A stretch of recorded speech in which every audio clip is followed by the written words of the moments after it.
wa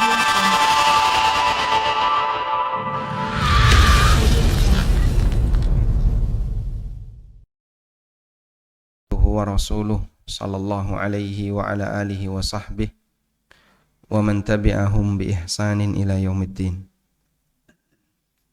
Alhamdulillah, puji syukur kita haturkan kehadirat Allah Subhanahu wa taala.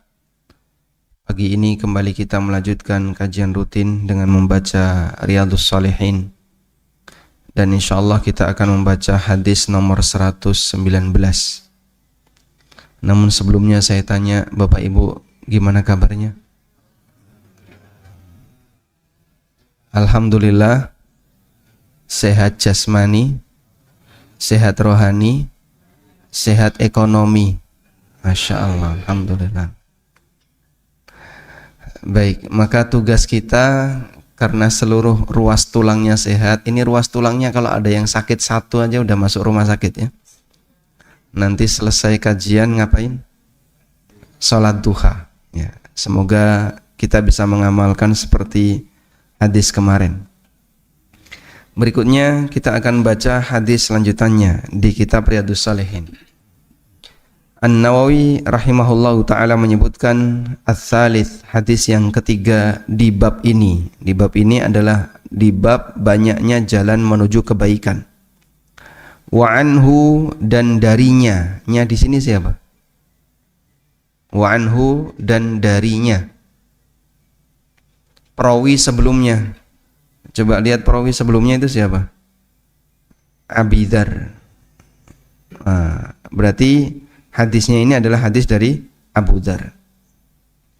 Wa anhu, dan dari Abu Dzar radhiyallahu anhu, qala an-nabiy sallallahu alaihi wasallam, Nabi sallallahu alaihi wasallam bersabda, "Uridat alayya a'malu ummati hasanuha wa sayyi'uha." Ditampakkan kepadaku seluruh amal umatku, yang baik maupun yang buruk. Fawajadtu min mahasini a'maliha al-adha yumatu 'anit tariq. Aku jumpai amal terbaik yang dilakukan oleh umatku. Aku jumpai di antara amal-amal baik yang dilakukan oleh umatku adalah dia menyingkirkan gangguan dari jalan. Wa wajadtu fi masawi'i a'maliha, dan aku jumpai di antara amal-amal buruk yang dilakukan oleh umatku, an-nukha'atu takunu fil masjid la tudfan. Dahak yang berada di masjid namun tidak diuruk, tidak dikubur, tidak ditutup dengan tanah. Rawahu Muslim, hadis riwayat Muslim. Nabi SAW ditampakkan oleh Allah amal seluruh umatnya. Ini ketika kapan? Di dunia ataukah di akhirat? Di dunia dan akhirat. Amal seluruh hamba ditampakkan kepada Rasulullah SAW. Amal seluruh hamba atau seluruh umat beliau ditampakkan di hari kiamat, atau ditampakkan kepada Nabi sallallahu alaihi wasallam, itu di dunia ataukah di akhirat? Di dunia. Dan ini mukjizat. Kemudian nanti juga di akhirat, yang ini bareng dengan yang lain. Bareng dengan yang lain. Karena orang mukmin nanti juga bisa melihat amal mukmin yang lain. Sehingga saya nanti tahu amal Bapak Ibu semuanya. Bapak Ibu tahu amal saya semuanya. Yang itu Allah sebutkan di surat At-Taubah ayat 105. Wa qul i'malu fasayarallahu amalakum wa rasuluhu wal mu'minun. Perintahkanlah wahai Muhammad, i'malu, silahkan kalian beramal. Fasayarallahu amalakum, Allah akan melihat amal kalian, wa rasuluhu, demikian pula rasulnya, wal mu'minun, dan orang-orang yang beriman.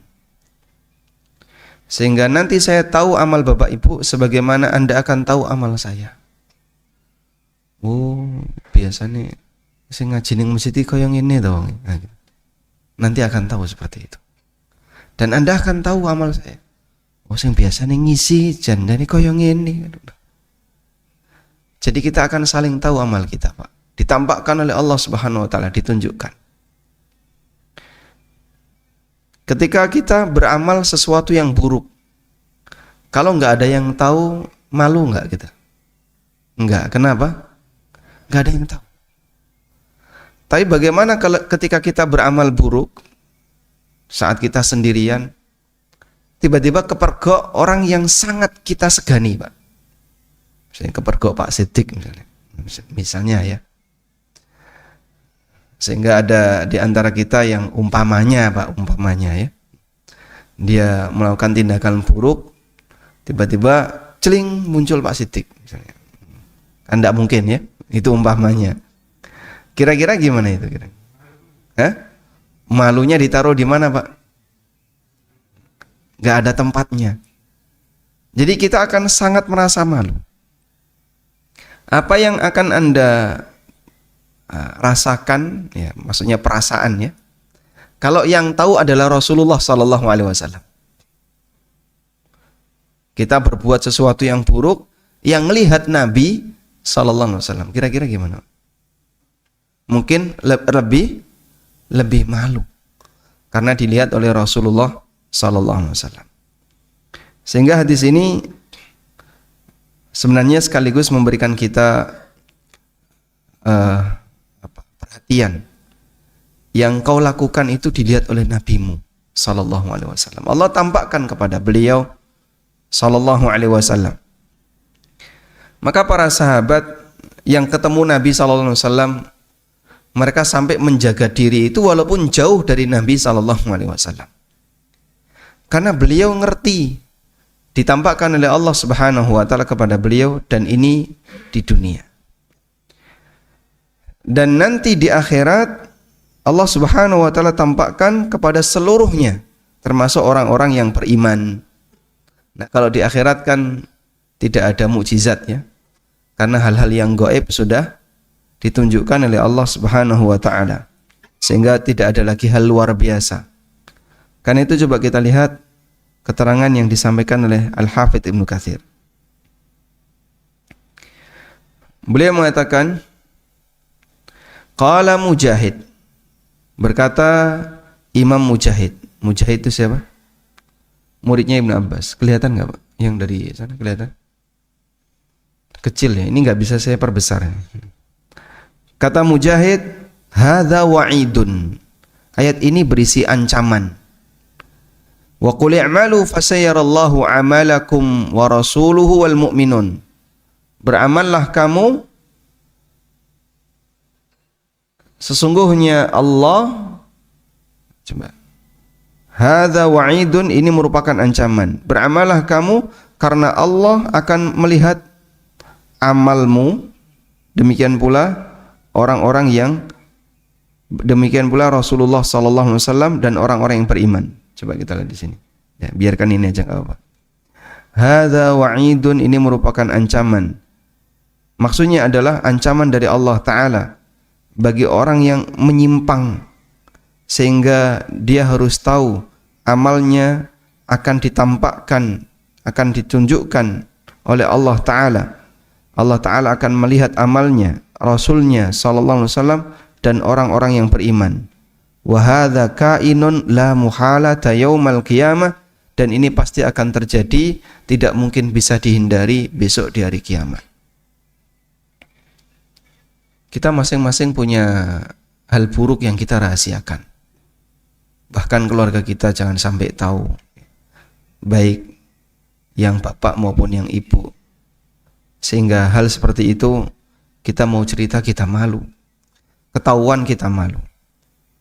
Tapi nanti akan ditampakkan oleh Allah Subhanahu wa taala Allah melihat amal kita, Rasulullah sallallahu alaihi wasallam mengetahuinya, dan seluruh kaum mukminin ditunjukkan oleh Allah kepada seluruh kaum mukminin.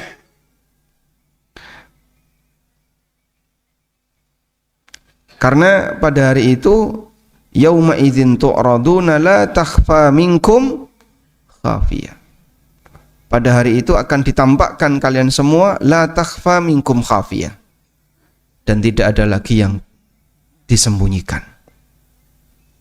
Sehingga yang mungkin ya di rumahnya gerenengi tonggone, nanti tonggone ngerti, oh sing biasa nih yang saya anggap dia ini orang hebat, tokoh dan seterusnya, oh nyatanya kaya ngene amalnya.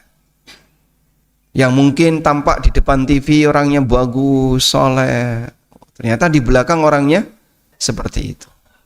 Semua akan ditampakkan oleh Allah Subhanahu wa taala. Yauma tublas sarair, pada hari semua rahasia akan ditampakkan. Waliyadzubillah. Disebutkan dalam hadis, di sini ada sanad yang dibawakan oleh Al-Hafidz Ibnu Katsir dari Abu Sa'id, dari Rasulullah sallallahu alaihi wasallam, bahwa beliau bersabda, "Lau anna ahadakum ya'malu fi sakhratin samma laisa laha babun wala kawah." Andaikan kalian itu beramal di dalam gua yang gelap gulita, enggak ada pintunya dan enggak ada celahnya, la akhrajallahu amalahu linnas kainam mangkana. Nanti Allah akan tampakkan amal itu di hadapan manusia yang lain, apapun keadaannya. Maka hari kiamat adalah hari yang paling menakutkan dan memalukan. Sehingga siapapun nanti akan merasa malu ketika Allah Subhanahu wa taala tampakkan seluruh amalnya. Karena itu kita berusaha untuk menjadi orang baik lahir batin. Jangan ketika di permukaan nampak baik, tapi di balik itu kita sebenarnya adalah penjahat. Sehingga kita berusaha untuk memperbaiki lahir batin. Di luar kita baik, di balik itu kita juga berusaha untuk jadi orang baik. Kemudian waqad warada, Al-Hafidz Ibnu Katsir menyebutkan, dan terdapat riwayat anna a'malal ahya, bahwa amal orang yang hidup tu'radu 'alal amwat minal aqriba wal asyair fil barzah. Amalnya orang yang hidup itu ditunjukkan kepada orang yang sudah mati di karangan kerabatnya dan orang-orang yang terdekatnya. Asyirah itu maksudnya adalah satu terah. Fil barzah, di alam barzah. Sebagaimana diriwayatkan oleh Abu Dawud At-Tayalisi, ada Abu Dawud As-Sijistani, ada Abu Dawud At-Tayalisi, ini orangnya beda. Beliau membawakan sanadnya sampai Jabir bin Abdullah radhiyallahu anhu, bahwa Rasulullah sallallahu alaihi wasallam bersabda, "In a'malakum tu'radu ala aqribaikum wa asyairikum fi kuburihim." Sesungguhnya amal kalian ditampakkan kepada kerabat-kerabat kalian dan orang yang satu terah dengan kalian fi kuburihim, di kuburan mereka. Simbahmu ngerti loh niki, Pak Demu ngerti, Bu Demu ngerti, yang sudah meninggal tahu. Allah tunjukkan amal kita yang masih hidup. Fa in kana khairan istabsyaru bihi, kalau amal itu baik maka mereka merasa bahagia. Wa in kana ghaira dzalika qalu, kalau amal itu tidak sesuai dengan amal yang baik, qalu, maka mereka mengatakan, Allahumma alhimhum ayya'malu bi ta'atik. Ya Allah, ilhamkan kepada mereka untuk melakukan amal ketaatan kepadamu. Demikian pula yang diriwayatkan oleh Imam Ahmad, bahwa Anas radhiyallahu anhu meriwayatkan Nabi sallallahu alaihi wasallam bersabda, "Inna a'malakum tu'radu ala aqaribikum wa asyairikum minal amwat." Sesungguhnya amal kalian akan ditunjukkan kepada kerabat dan anggota terah kalian yang sudah meninggal. Fa in kana khairan, jika amal itu baik, maka mereka gembira. Alhamdulillah, putuku nglakoni kaya ngene. Muga-muga nanti dapat surga. Wa in kana ghaira dzalik, tapi kalau bukan amal yang baik, qalu mereka mengatakan Allahumma la tumithum hatta tahdihim kama hadaitana. Ya Allah, jangan kau matikan mereka sampai engkau memberikan petunjuk kepada mereka sebagaimana engkau berikan petunjuk kepadaku. Wa qala al-Bukhari, dan kata Imam Bukhari radhiyallahu anha bahwasanya kata Imam Bukhari, qalat Aisyah radhiyallahu anha, Aisyah radhiyallahu anha pernah mengatakan, idza a'jabaka husna amali mri'in faqul, kalau kamu merasa senang dengan amal baik yang dilakukan oleh seseorang, maka sampaikan i'malu fasayarallahu amalakum wa rasuluhu wal mu'minun. Teruskan amal baik itu, karena nanti Allah akan melihat amalmu, Rasulullah SAW juga akan melihat amalmu, dan seluruh orang mukmin juga akan melihat amalmu. Mari kita jaga amal baik selagi kita belum menghadap Allah Ta'ala dan amal kita belum ditampakkan di akhirat, agar jangan sampai kita merasa malu ketika amal kita ditunjukkan kepada semua orang, termasuk nanti Pak Ki melihat amal kita, ya. Insyaallah. Baik. Ini berkaitan dengan masalah amalan yang ditampakkan kepada Nabi sallallahu alaihi wasallam. Selanjutnya, dalam deretan amalan itu, di antara amal baik yang dilihat oleh Nabi sallallahu alaihi wasallam adalah menyingkirkan gangguan dari jalan. Dan ini salah satu di antara cabang iman. Sebagaimana disebutkan dalam hadis riwayat Bukhari, Nabi sallallahu alaihi wasallam pernah mengetuk lewat Muslim. Nabi sallallahu alaihi wasallam pernah bersabda, "Al-imanu bid'un wa sab'una syu'bah." Iman itu 70 sekian cabang.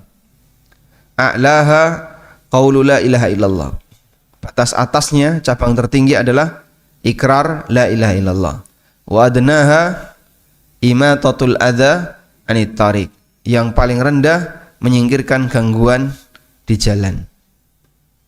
Berarti menyingkirkan gangguan di jalan cabang iman yang paling bawah. Maka orang yang masang gangguan di jalan tidak punya cabang iman yang paling bawah. Buang bangkai tikus di jalan, itu ganggu nggak Pak? Ganggu. Tapi di jalan layur itu banyak. Layur atau kakap? Kakap ya, kalau di layur nggak ada ya. Di jalan kakap raya itu banyak ya. Orang buang bangkai tikus di jalan. Itu tujuannya apa? Biar diambil orang. Siapa yang mau ngambil? Biar kepelindes. Kalau kepelindes terus hancur. Enggak kok. Cuman penyet. Setelah itu ngapain? Kering. Setelah kering mubal kemana-mana kan. Sehingga pikiran orang, ini kalau kering nanti mubal kemana-mana, terus kemana itu? Nyebar virus, nyebar sumber penyakit. Saya juga nggak tahu kenapa yang ngajari kayak gini itu pertama kali siapa? Nenek moyang. Wah, ini ajaran yang nggak benar. Setahu saya seperti ini di Lamongan tuh nggak ada. Jadi saya nggak punya pengalaman seperti ini di kampung kami ya. Saya melihat itu pertama setelah ke Jogja. Kok ada orang buang bangkai tikus di tengah jalan? Padahal sampah yang lain kan dia tertibkan ya, ditaruh di bak sampah, kemudian nanti diusung oleh tukang sampah. Ini enggak, khusus bangkai tikus ditaruh di tengah jalan. Kalau masang polisi tidur, itu termasuk enggak? Hah? Berarti enggak boleh? Apa hukumnya masang polisi tidur?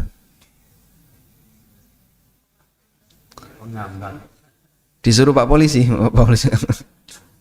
Pak Polisi nggak pernah nyuruh. Biar nggak ngebut. Tergantung dari tujuan ya. Tergantung dari tujuan, tergantung dari posisi dan seterusnya. Nah, alhamdulillah di tempat kita ini masih tertib. Sehingga ada beberapa jalan tertentu yang nggak boleh dikasih polisi tidur. Kalau seperti itu nanti semua tempat dikasih kayak gitu kita nggak bisa lewat. Dan itu berbahaya bagi tulang punggung. Jenengan kan lunjak-lunjak terus. Kadang atau bagi yang hamil bisa keguguran juga ya. Kadang di tempat tertentu kan penuh dengan polisi tidur.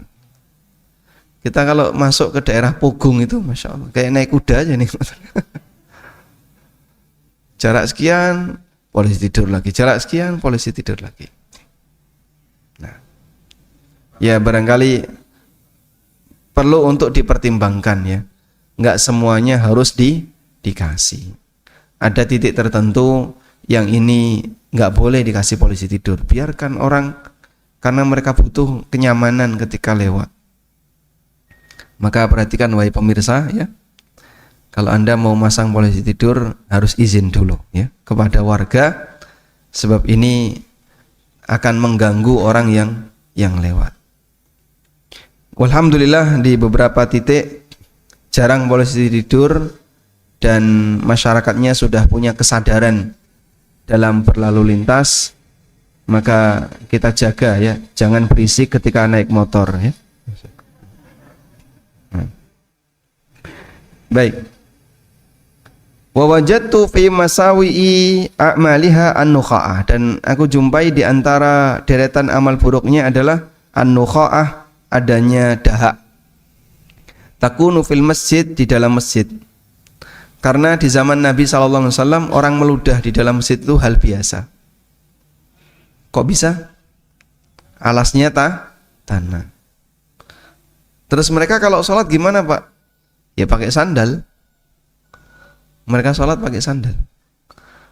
Sehingga ketika sujud, duduk di antara dua sujud, duduk iftirash, itu ya sandalnya nggak dilepas. Mereka sholat pakai sandal sebagaimana Nabi SAW ketika sholat pakai sandal. Sandal masuk masjid ketika itu.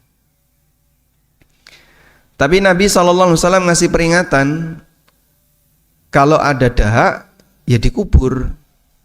Jangan dibiarkan, tapi ditutup dengan tanah.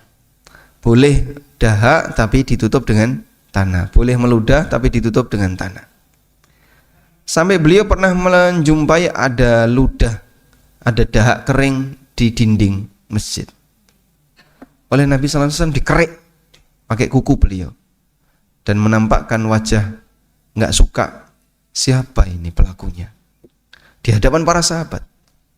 Biar mereka tahu kalau seperti ini hal yang tidak beradab. Dan itu bagian dari pendidikan ya. Alhamdulillah kalau masjid kita karena pakai karpet, keramik, tidak ada praktek seperti ini. Sehingga ketika buang dahak, ketika meludah, kita taruh di luar. Tapi kalau buka puasa ya Masya Allah. Kadang kotoran makanan yang tumpah. Kalau ngobar itu ada teh tumpah? Ada ya. Maka tolong dihati-hati ya. Baik. Meskipun itu tidak najis. Dan ini dalil bahwa dahak itu tidak najis. Karena sahabat buang dahak di dalam masjid. Kalau itu najis tidak boleh ditaruh di dalam masjid. Seharusnya di luar. Wallahu a'lam. Walhamdulillahirabbil alamin. Baik, ada yang mau disampaikan? Untuk satu hadis ini. Apa hukum parkir mobil di jalan? Jalan umum dipakai parkir mobil. Kalau sifatnya sementara dan itu bagian dari konsekuensi penggunaan jalan, insya Allah mungkin lebih ringan. Tapi kalau itu sifatnya permanen, Kenapa permanen? Oh, ditutupi karo kudung ya Pak. Dia parkir di pinggir jalan, tutupi karo kudung. Kenapa ditutupi karo kudung? Khawatir mbarit. Nanti ada yang barit sedikit. Karena dia jadikan itu sebagai tempat parkir. Dia nggak punya tempat parkir. Ini pelanggaran. Jalan ini dibuat bukan untuk kamu, tapi untuk bersama. Kalau kamu cuman parkir sebentar, ya sebentar ya, karena dia mau masuk rumah sebentar atau apa sebentar, insya Allah enggak apa-apa. Mau ke toko sebentar, enggak masalah. Tapi kalau sampai dikudungi kayak gitu kan, berarti memang dia sengaja menjadikan itu sebagai tempat parkir kendaraannya, untuk garasi. Jalannya untuk garasi. Nah yang kayak gini di Pogung banyak. Ini mohon maaf nih, orang Pogung kesindir terus. Di Mino ada nggak? Hah? Di Mino. Di Kerajaan insya Allah nggak ada ya. Kantong parkirnya di Kerajaan banyak. Kalau di Mino nggak punya garasi, punya mobil, nggak punya kantong parkir. Akhirnya dia parkir di pinggir jalan, terus ditutup. Ini pelanggaran yang kayak gini. Sehingga kalau bisa jangan gunakan jalan yang itu dilewati orang untuk garasi. Apalagi dikasih balkon, itu tanahmu kok dikasih balkon gitu. Terus parkir di situ. Ya ini pelanggaran ya. Saya coba kasih rincian seperti ini ya.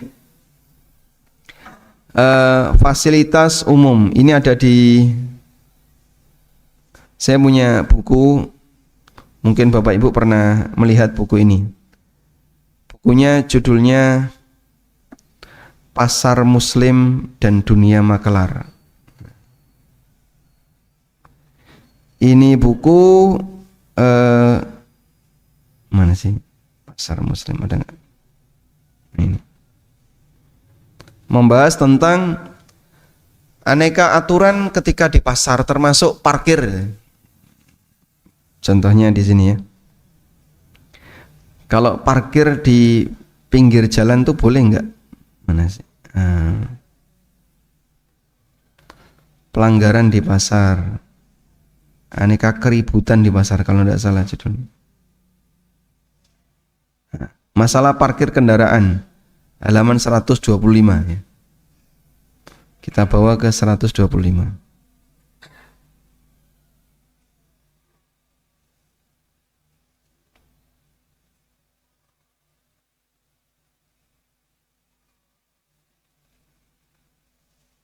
Sebentar. Nah, ini. Sebagai muslim yang baik, ada beberapa hadis yang bisa kita jadikan acuan agar kita berhati-hati dengan masalah parkir di jalan. 1. Jangan ganggu orang lain. Nabi SAW bersabda, mendefinisikan definisi muslim yang ideal itu kayak gimana sih? Al-muslimu man salimal muslimuna min lisanihi wa yadihi. Muslim yang sejati adalah seorang muslim di mana muslim yang lain selamat dari gangguan lisan dan tangannya, termasuk selamat dari gangguan mobilnya.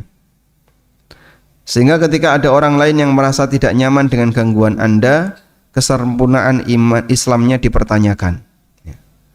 Dari kendaraan kok unine paling enak, tapi dirawati, makin kencang makin seneng, sehingga sengaja dibuat ngebut biar apa? Didengerin banyak orang, diblayer.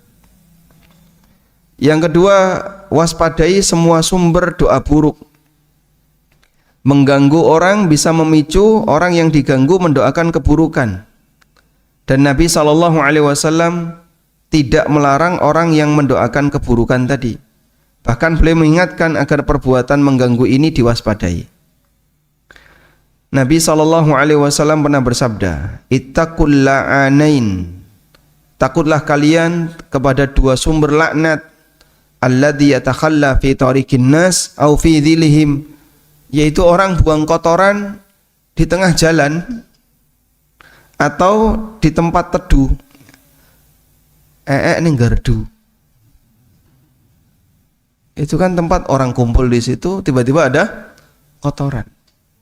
Saya masih ingat ketika saya sekolah itu pernah ada orang yang buang kotoran di depan papan tulis.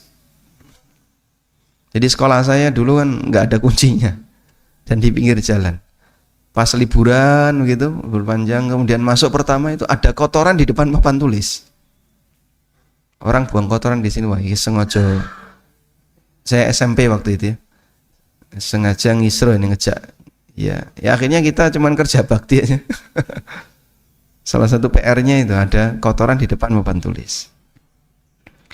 An-Nawawi rahimahullah menjelaskan hikmah kenapa Nabi SAW melarang keras buang hajat di jalan, ya, termasuk buang bangkai di jalan. Buang kotoran di jalan, buang bangkai tikus di jalan, hingga beliau menyebut sebagai sumber laknat. Wa ma naha anhu fi dhilli wat tariq. Beliau melarang ini ketika buang kotoran di tempat teduh atau di jalan, lima fihi min idza'il muslimin. Karena ini mengganggu kaum muslimin bitanjisi man yamurru bihi. Dengan menyebarkan najis bagi orang yang lewat. Selain itu juga natnihi, baunya, aromanya, wastiqdharihi, kemudian menjijikkan di hadapan orang, wallahu alam. Jadi orang yang lihat jijik, nanti aromanya enggak enak. Bangkai tikus itu aromanya apa? Kesturi, masuk kesturi. Ya itu bangkai tikus ya bau. Maka jangan naruh bangkai tikus di tempat seperti ini. Hati-hati ketika parkir kendaraan, bisa jadi ada orang yang sangat jengkel dengan posisi kendaraan kita sehingga dia mendoakan keburukan untuk kita. Misalnya, ya Allah semoga jadikan mobil ini cepat hancur misalnya. Orangnya kecelakaan dan seterusnya. Kan bisa jadi. Dalam posisi dia terdolimi. Saya buru-buru akhirnya nggak bisa gara-gara apa? Ada banyak sekali mobil parkir. Sehingga pas lagi padat kayak di Jakarta itu ya, Masya Allah. Makanya punya mobil wajib punya garasi. Garasinya buat gudang. Ya berarti barangnya dibuangin, dipakai tempat parkir. Atau dia sewa kantong parkir. Menghilangkan gangguan bagian dari cabang iman. Ini poin ketiga. Islam menganjurkan agar kita menghilangkan hal yang mengganggu orang lain di jalan. Geser. Mana tadi? Ini. Dari Abu Hurairah radhiyallahu anhu, Rasulullah sallallahu alaihi wasallam menjelaskan cabang iman. Al-imanu bid'un wa sab'un au bid'un wa sittuna syu'bah. Iman itu ada 60 atau 70 sekian cabang. Yang paling tinggi syahadat la ilaha illallah, yang paling rendah meninggalkan atau menyingkirkan gangguan dari jalan. Bukan malah masang gangguan di jalan. Berikan garis tebal untuk pernyataan menyingkirkan gangguan di jalan adalah cabang iman yang paling rendah. Jika kita menggunakan prinsip mafhum mukhalafah berarti mengambil kesimpulan kebalikannya, berarti tindakan menyebarkan gangguan di jalan bertentangan dengan cabang iman yang paling rendah. Ya kayak tadi, buang bangkai tikus juga. Ini cabang iman paling rendahnya dari orang ini dipertanyakan ini. Parkir yang mengganggu lalu lintas masyarakat bisa jadi bertentangan dengan cabang iman yang paling rendah. Jika cabang iman yang paling rendah saja dia masalah, apalagi yang atas-atasnya. Selanjutnya, menyingkirkan gangguan di jalan itu sedekah. Islam juga menggolongkan kegiatan menyingkirkan gangguan dari jalan termasuk sedekah. Dari Abu Hurairah radhiyallahu anhu, Rasulullah sallallahu alaihi wasallam menyebutkan beberapa bentuk perbuatan yang bernilai sedekah, di antaranya Wa yumitul adza 'anit thariq shadaqatun. Menyingkirkan gangguan dari jalan adalah sedekah. Hadis riwayat Bukhari, Ahmad dan yang lainnya. Jika kita mengambil kesimpulan kebalikannya, berarti parkir sembarangan hingga mengganggu jalan sikap anti sedekah. Karena bertentangan dengan prinsip kayak gini. Selanjutnya, berikan hak kepada pemiliknya. Dari Salman Al-Farisi radhiyallahu anhu secara marfu, beliau mengatakan, fa'ati kulladzi haqqin haqqah. Berikan hak kepada masing-masing pemiliknya. Jika masing-masing pengguna kendaraan telah mendapatkan jatah untuk parkir kendaraannya, maka jangan sampai mengganggu atau menggunakan hak orang lain. Aturan di tempat kita dalam masalah parkir memang kurang ketat, dan fungsi sosial masyarakat juga kurang maksimal. Mungkin berbeda dengan negara-negara maju. Di Jepang parkir itu tertib ya, sehingga punya kendaraan nggak punya tempat parkir ya nanti akan jadi masalah besar, akan ditindak oleh masyarakat. Sampai di sana parkir itu mahal. Yang parkir bersusun tuh, pernah lihat Pak? Ya, parsen bersusun. Terus tempat parkirnya dipasangi apa ini? Dipasangi kawat berduri, besi yang runcing. Masuk bayar, keluar bisa. Dan ada tulisannya, harganya sekian. Di salah satu masjid di Tokyo itu ada tempat kayak gitu. Ini kok banyak tulisan, ada tulisan angka nilai sekian ini. Oh, itu tempat parkir disewakan. Jadi kalau bayar sekian, dia bisa parkir di situ, dan penduduk situ ternyata parkirnya di situ. Jadi mereka punya mobil yang lebih mahal itu tempat parkirnya daripada mobilnya. Di Indonesia, Masya Allah. Di sini kantong parkir berapa? Kalau di Balai RT? Gratis? Bayar berapa? 800 per tahun. Walhamdulillah. Baik, bagus ya. Nanti tolong di RW-RW yang lain diberitahu Pak, kalau bisa kita buat kantong parkir biar tidak mengganggu. Sebab di perumahan yang jalannya sempit, jangan sampai parkir itu mengganggu. Begini Pak. Ada apanya Bu? Oh, waktu, Masya Allah, masih panjang. Silakan, mikrofon Pak. Waalaikumsalam warahmatullahi.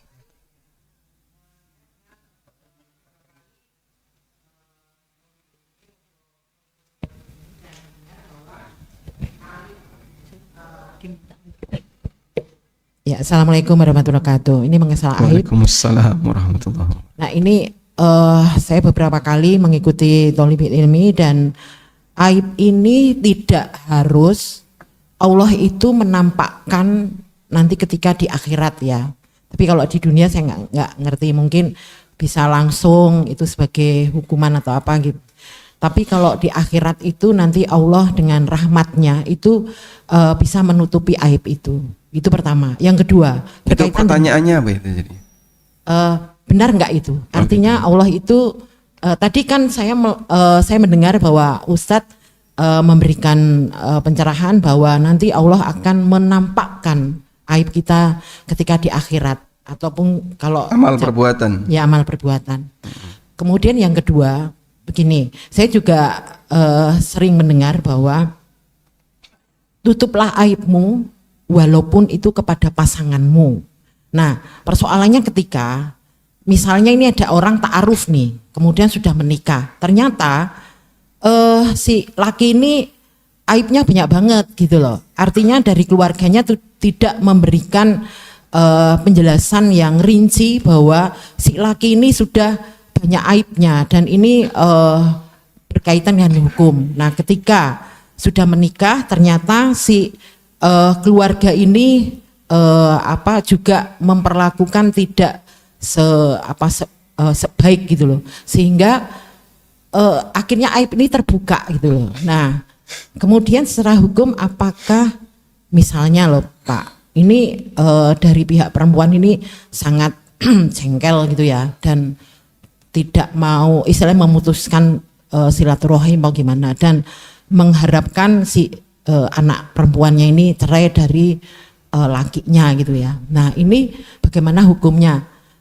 Karena beberapa kali ada ustadz juga jangan membuka aib ketika mau menikah atau apa atau menta'arufkan. Nah ini sangat mengganggu sekali pemikiran-pemikiran ini. Menurut ustadz, apakah aib-aib orang yang dita'arufkan dan sebagainya itu harus dijelaskan supaya ketika mau menikah mereka sama-sama ikhlas. Kalau memang mau menikah ya udah tahu aibnya masing-masing misalnya gitu.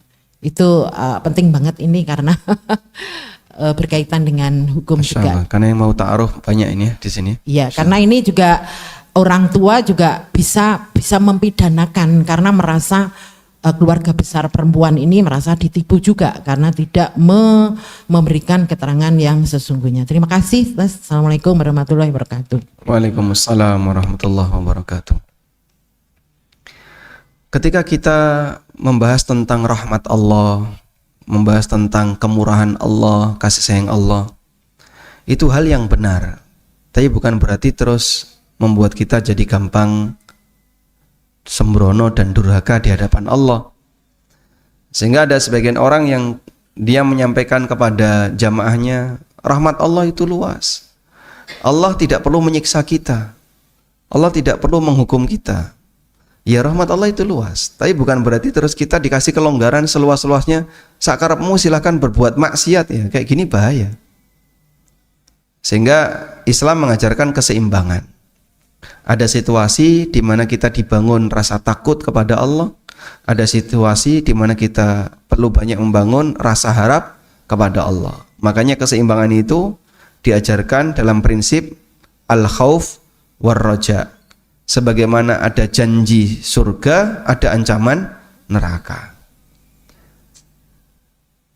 Karena itu dalam memberikan pencerahan ya, keseimbangan itu seharusnya diberikan.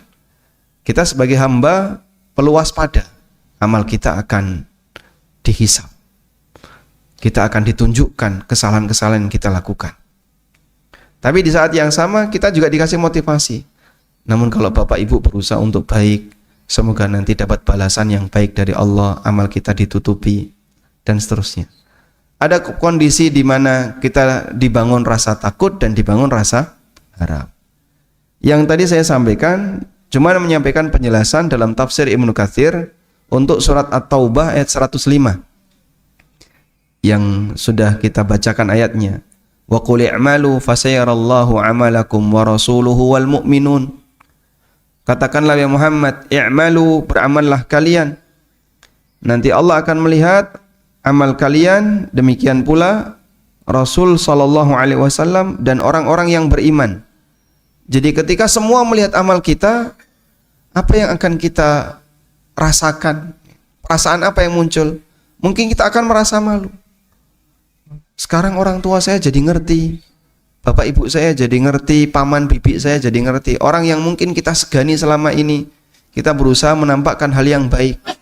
Jadi kalau Anda misalnya melakukan hal yang buruk di depan tokoh Anda, itu Anda merasa malu. Seorang tokoh melakukan hal yang buruk di depan seluruh jamaahnya merasa malu. Maka sebenarnya tokoh ini lebih segan kepada jamaahnya.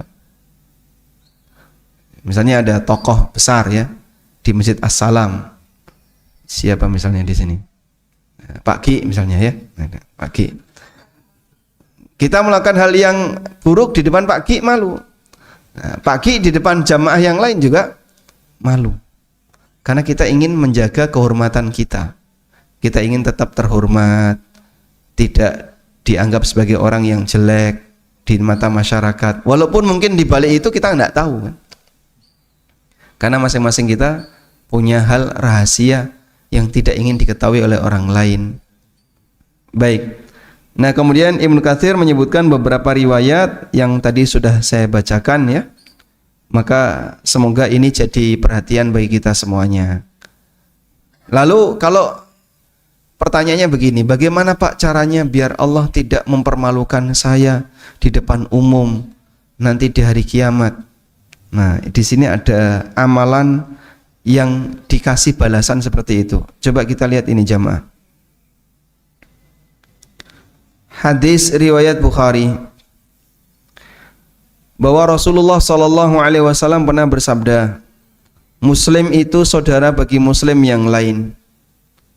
Al Muslim akhul Muslim, la yadlimuhu, jangan dia mendolimi Muslim yang lain.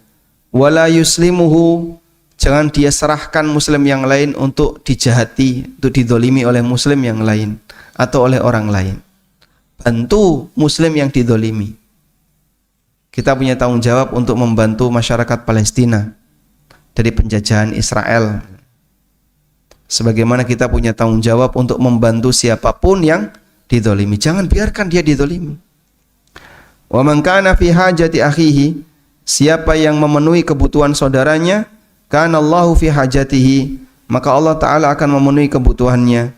Wa man farraja an muslimin kurbatan, siapa yang menghilangkan kesulitan dari seorang muslim, farrajallahu anhu kurbatan min kurabati yaumil qiyamah, maka Allah Ta'ala akan menghilangkan aneka kesulitan dia di hari kiamat.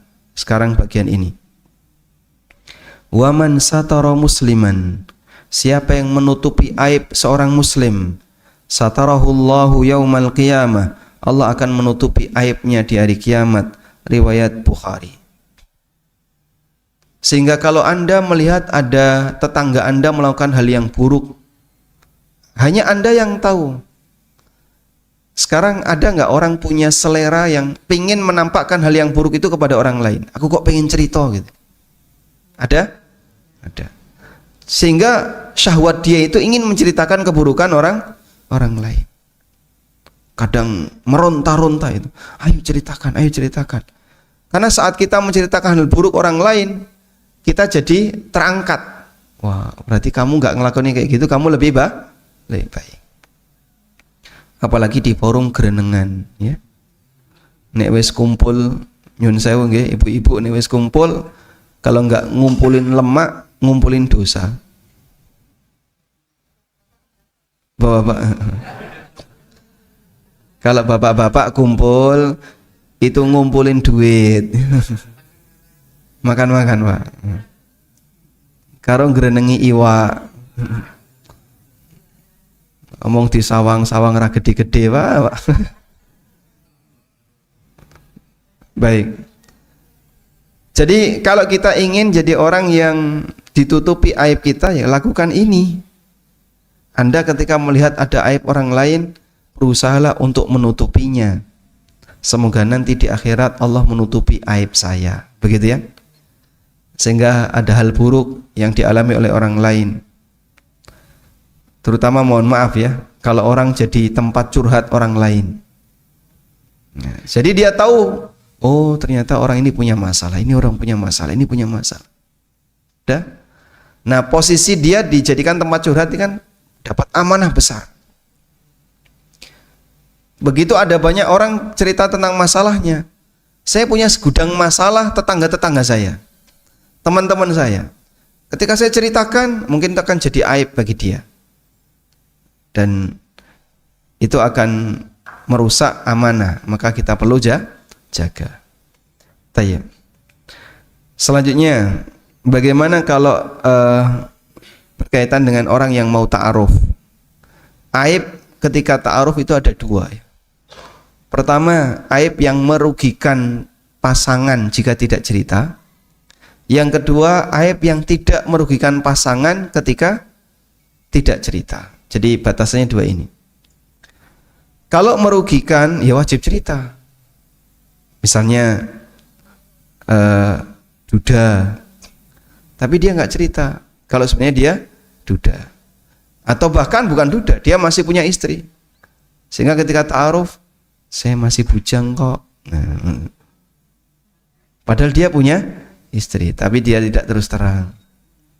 Atau si wanita, nah itu yang bahaya. Kadang dia sudah bukan gadis ya, tapi ngakunya gadis. Bukan gadis, ngakunya janda. Nah, yang seperti ini dia wajib cerita karena itu akan merugikan. Termasuk diantaranya para ulama menjelaskan jika dia punya potensi nggak bisa hamil atau yang laki-laki punya potensi mandul atau punya potensi impoten misalnya, maka dia wajib cerita. Kekurangan saya itu ini. Saya mau nikahi kamu tapi kekurangan saya satu. Apa? Saya tidak bisa hubungan badan. Wis ora usah rabi nih koyo ngono.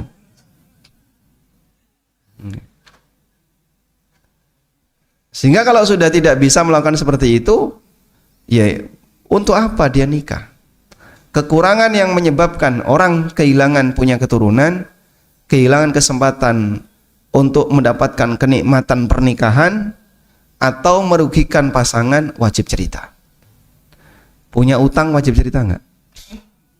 Ketika ta'aruf wajib ya. Sehingga saat ta'aruf tergantung utangnya berapa ya. Nek mau utang ning warung 5.000 ya enggak usah. Tapi kalau dia punya utang besar, dia wajib cerita karena nanti jadi beban pasangan. Begitu. Tapi kalau tidak ada resiko kerugian apapun terhadap pasangan, misalnya dia punya apa kira-kira loro untu misalnya, loro untu wajib cerita enggak? Nek turu ngorok itu wajib cerita enggak? Enggak usah. Bapak iki nek turu ngorok, dhisik waktu ta'aruf gak cerita nek turune ngorok. Masya Allah. Contohnya ya ibu-ibu misalnya, masakannya ra enak. Kowe kok ora cerita dhisik ta'aruf nek kowe iki ra iso masak. Ya kira-kira yang tidak terlalu merugikan, tidak perlu cerita. Sehingga tidak semuanya harus kita ceritakan, tapi sekiranya itu jadi bahan pertimbangan apakah nanti lanjut atau tidak, sampaikan ya. Saya nggak jadi ya. Saya mau selesaikan kajian ini. Baik. Sudah habis ya. Masya Allah. Nanti tidak ada rahasia yang nggak boleh orang lain. Ustaz Tami, kalau misalnya yang menjadi pertimbangan yang pertama, sebenarnya ini akhirnya merugikan pasangan ya, Pak. Merugikan pasangan. Ya. Kemudian orang tua si perempuan ini sangat tidak suka dan akhirnya berencana untuk bagaimana pisah gitu ya.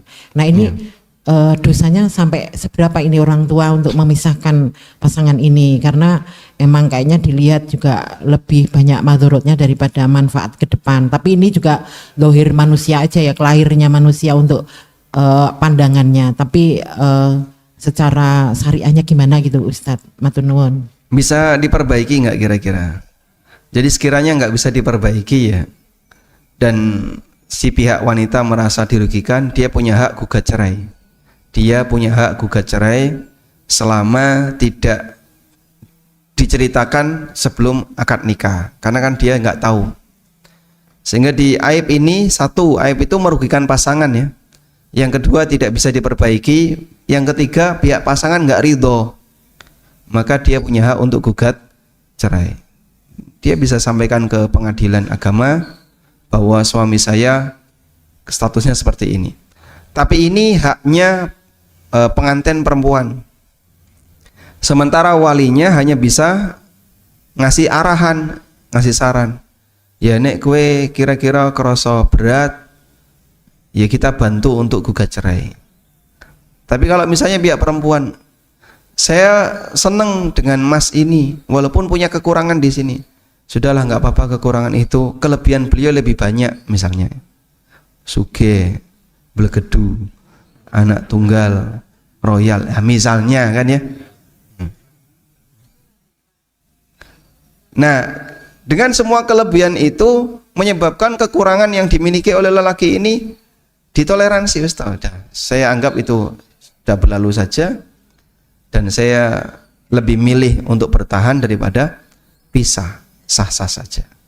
Kita semuanya kan pasti punya kekurangan ya, insyaallah. Kekurangan jenengan apa Pak? Nek turu ngorok.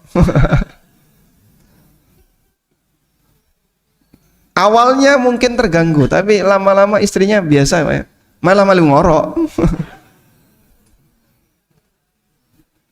Sehingga satu kamar ya isinya mau lomba gitaran tok.